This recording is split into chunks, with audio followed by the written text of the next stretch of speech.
महाराष्ट्र संत परंपरा आणि शिवपूर्व काळ. चक्रधर स्वामी मूळचे कोणत्या राज्यातील होते? गुजरात. शिवाजी महाराज ज्या काळात होऊन गेले तो काळ. मध्ययुगीन. शिवाजी महाराज हे केवळ महाराष्ट्राचेच नव्हे तर साऱ्या राष्ट्राचे होते. हे उद्गार कोणाचे? पंडित जवाहरलाल नेहरू, संत ज्ञानेश्वर वजा गावचे राहणार होते. आपेगावचे. श्री चक्रधर स्वामींनी कोणता पंथ स्थापन केला?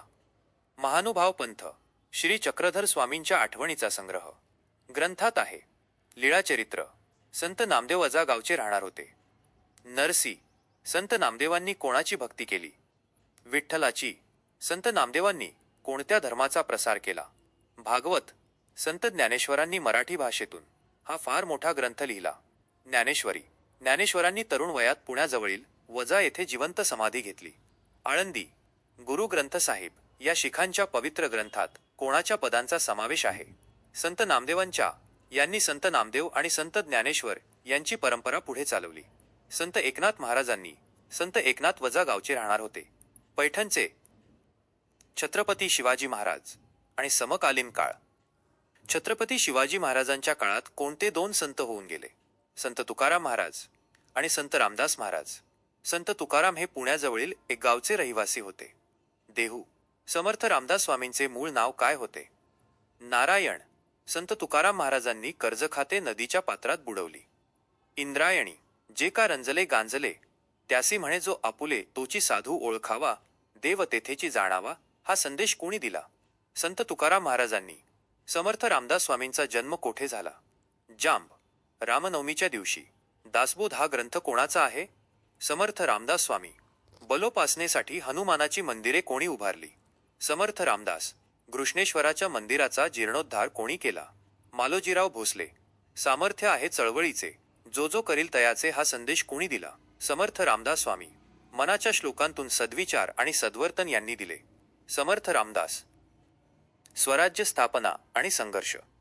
विजापूरचा आणि अहमदनगर वजा या सुलतानांमध्ये महाराष्ट्रात नेहमी लढाया होत.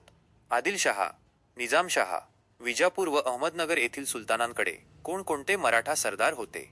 सिंदखेडचे जाधव, फलटणचे निंबाळकर, मुधोळचे घोरपडे, जावळीचे मोरे, वेरूळचे भोसले. शहाजीराजांना सरलष्कर हा किताब देऊन सन्मान कोणी केला? आदिलशहाने. निजामशाहीचा हा कर्तबगार वजीर होता. मलिक अंबर. बाबाजीराजे भोसल्यांना मालोजी व वजा ही दोन मुले होती. विठोजी. निजामशहाने मालोजी राजांना व वजा परगण्यांची जहागिरी दिली. पुणे व सुपे. शिवजन्मापूर्वी शिवनेरी किल्ल्याचे किल्लेदार कोण होते? विजयराज. छत्रपती शिवरायांचा जन्म केव्हा व कोठे झाला? 19 फेब्रुवारी 1630 शिवनेरी. स्वतः शहाजीराजे हे चे गाढे पंडित होते. संस्कृतचे. शिवराय मावळ्यांच्या मुलांसोबत कोणते खेळ खेळत असत? लपंडाव, चेंडू, भोवरा. च्या चिथावणीने लखुजी जाधवांची भर दरबारात हत्या करण्यात आली. निजामशहाच्या. कर्नाटकातील अनेक राजांना शहाजीराजांनी जिंकले तेव्हा आदिलशहाने त्यांना ची जहागिरी बक्षीस दिली. बंगळूरची. आदिलशहाने शहाजीराजांची देश जिंकण्याच्या कामावर नेमणूक केली. कर्नाटकातील. शिवरायांनी स्वराज्य स्थापनेची प्रतिज्ञा घेतली. रायरेश्वराच्या मंदिरात. शिवरायांचा विवाह कोणाशी झाला? फलटणचे नाईक निंबाळकर यांच्या मुलीशी म्हणजेच सईबाई यांच्याशी. राजमाता जिजाऊ शिवरायांना कोणाच्या गोष्टी सांगत? श्रीरामाच्या, श्रीकृष्णाच्या, भीमाच्या आणि अभिमन्यूच्या गोष्टी सांगत. शिवरायांनी स्वराज्य स्थापनेची प्रतिज्ञा कोणत्या साली घेतली? 1645. मध्ययुगीन काळात राजमुद्रा कोणत्या भाषेत कोरली जात असे? फारसी. शिवरायांची राजमुद्रा कोणत्या भाषेत होती? संस्कृत. तोरणा किल्ला खोऱ्यात आहे. कानद. तोरणा किल्ल्यावरील माच्यांची नावे सांगा. झुंजार. बुधला. तोरणा किल्ल्यावर कोणत्या देवीचे मंदिर होते? तोरणजाई. तोरणा किल्ल्याला शिवरायांनी हे नवीन नाव दिले. प्रचंडगड. मोहरांनी भरलेल्या 4 घागरी कोणत्या किल्ल्यावर सापडल्या? तोरणा, प्रचंडगड, राजगड. या किल्ल्याचे जुने नाव काय? मुरुंब देवाचा डोंगर. ही स्वराज्याची पहिली राजधानी सजली. राजगड. शिवरायांनी जिंकून स्वराज्याचे तोरण बांधायचे असे ठरवले. तोरणा. शिवरायांकडे पुणे, सुपे, चाकण व या परगण्यांची जहागीर होती. इंदापूर. रायगड. या किल्ल्याचे जुने नाव काय? रायरी. शिवरायांनी भोरप्या डोंगरावर एक नवीन किल्ला बांधला. त्याचे नाव ठेवले प्रतापगड. जावळीच्या मोऱ्यांना आदिलशहाने कोणता किताब दिला होता? चंद्रराव. शिवरायांचा बिमोड करण्याचा विडा कोणी उचलला? अफजल खानाने. शिवराय आणि अफजल खानाची भेट कोठे ठरली होती? प्रतापगडाच्या पायथ्याशी. यांच्या बलिदानामुळे घोडखिंड पावनखिंड नावाने इतिहासात अमर आहे. बाजी प्रभू आणि निजामशहाचा वजीर यांचे कार्य शेती सुधारणा आणि सारा वसुली या क्षेत्रात मोलाचे व पायाभूत मानले जाते. दादाजी कोंडदेव, मलिक अंबर, पन्हाळगडाला वेढा कोणी दिला? सिद्दी जोहर. कोंढाणा किल्ल्याचे नवे नाव काय? सिंहगड. शाहिस्तेखानाने पुण्यातील वजा महालात मुक्काम ठोकला. लाल. शिवरायांनी शाहिस्तेखानावर हल्ला केव्हा केला? 5 एप्रिल 1663. शहाजीराजांचे निधन साली झाले? 1664. पुरंदरचा किल्लेदार, मोठा जिद्दीचा वीर मुरारबाजी. पुरंदरचा तह कोणत्या साली झाला होता? 1665. औरंगजेब बादशहाने शाहिस्तेखानाची रवानगी केली. बंगालमध्ये शिवजी महाराज औरंगजेब बादशहाला भेटण्यास आग्र्याला गेले. त्या दिवशी बादशहाचा वाढदिवस होता. 50वा. तानाजी मालुसरे कोणत्या गावचे रहिवासी होते? उमरठे.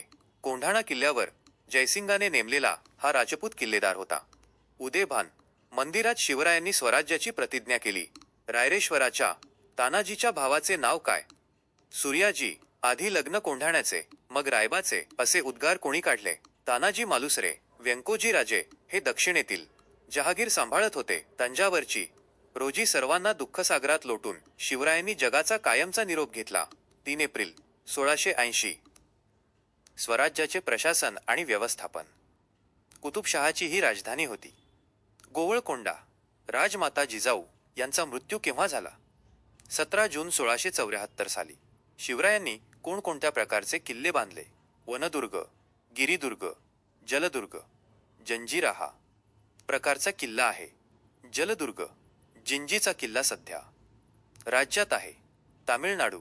यांचा भारतीय आरमाराचे जनक म्हणून गौरव केला जातो. शिवरायांचा शिवाजी महाराजांच्या गुप्तहेर खात्याचे प्रमुख कोण होते? बहिर्जी नाईक. मध्ये शिवरायांचा राज्याभिषेक झाला. 1674. शिवरायांनी राज्यकारभाराची खात्यात विभागणी केली. 8. अष्टप्रधान मंडळ. जागतिक पर्यावरण दिन केव्हा साजरा केला जातो? 5 जून. शिवरायांनी स्वतंत्र आरमार का उभे केले? स्वराज्याचे संरक्षण चांगल्या प्रकारे करता यावे म्हणून. स्वराज्याला लागून असणाऱ्या समुद्रावर आपली हुकमत असली पाहिजे या हेतूने शिवरायांनी आपले स्वतंत्र आरमार उभे केले. पोर्तुगीज हद्दीतील मिठावर शिवरायांनी जास्त कर का बसवला? स्वराज्यातील मिठाचा व्यापार वाढवण्यासाठी. शिवरायांनी पोर्तुगीजांच्या मिठावर जास्त कर लावला, ज्यामुळे त्यांच्या मिठाची किंमत वाढली. याउलट स्वराज्यात तयार होणाऱ्या मिठाचे कर कमी केले, त्यामुळे स्वराज्यातील मीठ स्वस्त मिळू लागले आणि पर्यायाने स्थानिक व्यापार वाढला. माहीत आहे का तुम्हाला? शिवाजी महाराज यांचे धाकटे पुत्र छत्रपती राजाराम महाराज यांच्या आज्ञेवरून रामचंद्रपंत अमात्य यांनी आज्ञापत्र हा ग्रंथ लिहिला असे मानले जाते.